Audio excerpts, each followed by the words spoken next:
Hello BookTube. I suppose it's time for a bit of a life update and a bit of a reading update because the one affects the other, especially in this case. So last Saturday my gran passed away. It was not an easy passing. She fought it tooth and nail right to the end. I'm not going to go into any more of that, but needless to say it's had a bit of an impact on what I have read and what I thought of it. I'm going to start off with the first book that I've finished. Oh, this must have been about 2-3 weeks ago already. And it's one that I've been plodding through for the last 3 months. And that is On Writing by Charles Bukowski.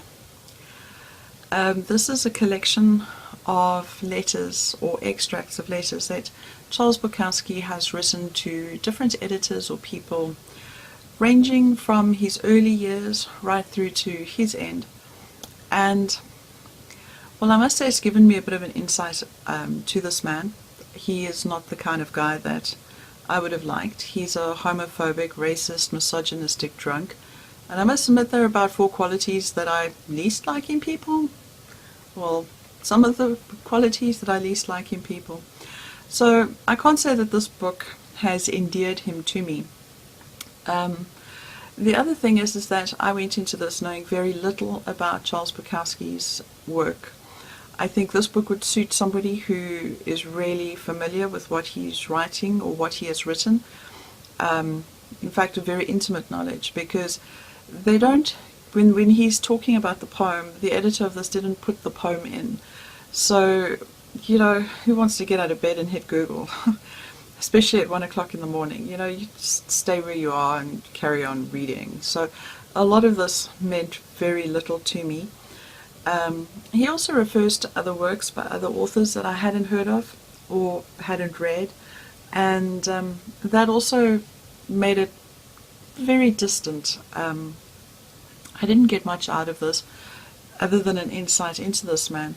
But I think that maybe people who, as I said before, are more familiar with his works probably would, yeah, maybe get something out of it. I don't think one could technically enjoy this though. Just saying.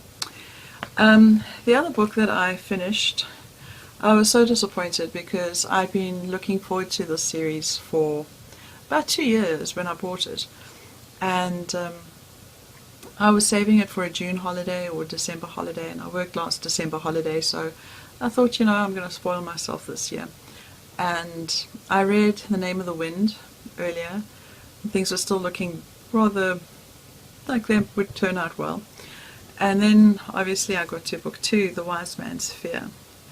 And there is no way that I can give an honest review on this, because real life was cold and harsh and extremely real, and this just read as something ridiculous. By the time he got to the elf nymph who was the best shag ever, I was actually starting to feel a bit annoyed.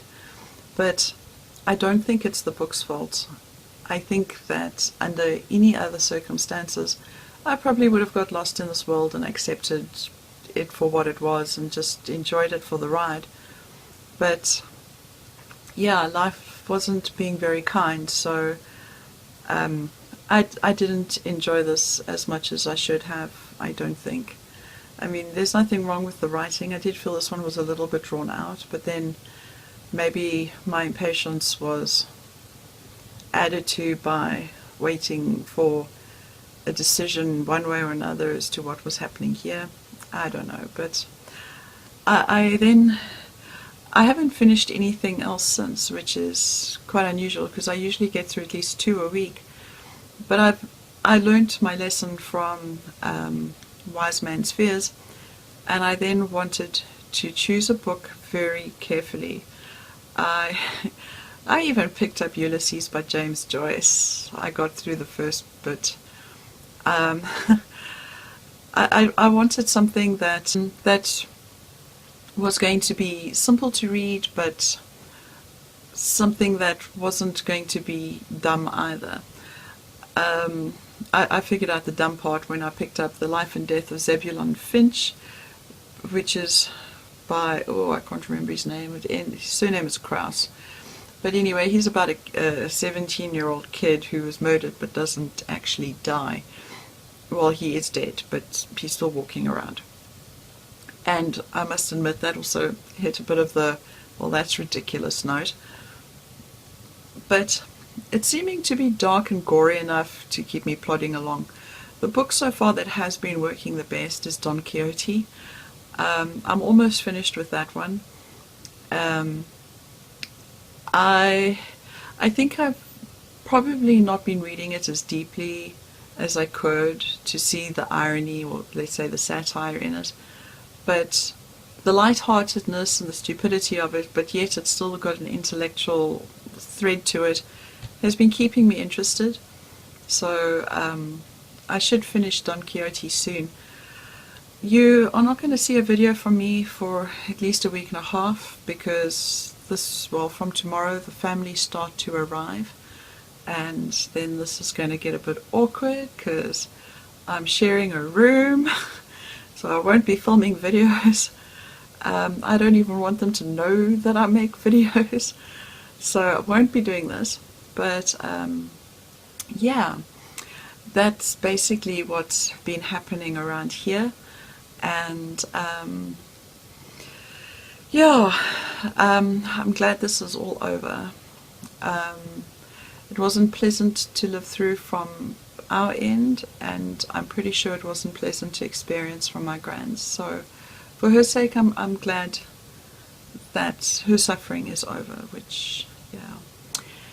Anyway, I will love and leave you, and I'm sorry I'm falling a mile behind again in watching videos. I believe Richardson Reads has left. I watched one video, and I'm like, what? When did that happen? Why did that happen?